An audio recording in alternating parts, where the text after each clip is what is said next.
লেখালেখিটা প্রধানত আমার কবিতা লেখা তো বিরক্তির উপরে রেগে গিয়ে কবিতা লিখেছিলাম।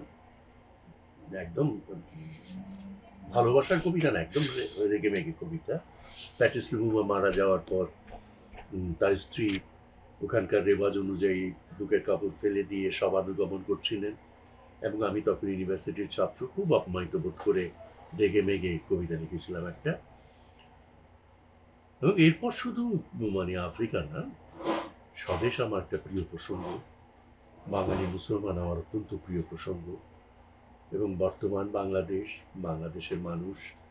আমি একটা লেখায় কবিতা লিখেছিলাম, আমার ধর্ম বাঙালিয়ানা, আমার আমার তাই মনে হয়।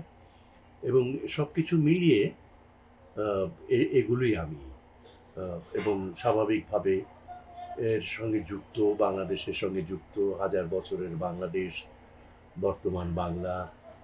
এবং আমি তো মনে করি যে ইতিহাসের পরম্পরার সঙ্গে নিজেকে যুক্ত রাখাটাকে খুব জরুরি মনে করি, এবং আমার লেখালেখির উৎস অনেকটা তাই। এবং আমি শিশু সাহিত্য করার পেছনেও প্রধান কারণ ছিল একটাই, সেটা হচ্ছে উনিশশো বিশেষ করে ১৯৭৫-এর পরে যখন বাঙালি উল্টো পথে হাঁটছিল, তখন আমার প্রচণ্ড হলো যে নতুন জেনারেশন, নতুন প্রজন্ম, তাদেরকে যদি আমি একটু সচেতন করার দায়িত্ব নিতে পারি তো ভালো হয়।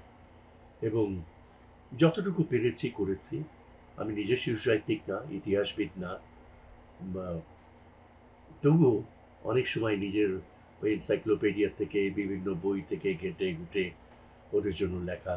এবং আমার সবচেয়ে বড় হচ্ছে যে বাঙালি যাতে একটু বিজ্ঞান মনস্ক হয়, অসাম্প্রদায়িক, আহ, গণতান্ত্রিক চেতনায় যাতে বড় হয়ে ওঠে, মানবিক মূল্যবোধকে যাতে শ্রদ্ধা করতে শেখে, এবং পৃথিবীর সঙ্গে, প্রযুক্তির সঙ্গে একটা সম্পর্ক স্থাপন করে।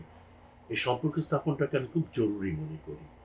এবং আরেকটা সবচেয়ে বড় কথা, আমি একটা জিনিসই বিশ্বাস করি, যে আমাদের এই জাতীয় সঙ্গীত, আমাদের এই সংবিধান এই তরুণ প্রজন্মের হাতে থাকবে। তাদেরকে যোগ্য হয়ে উঠতে হবে।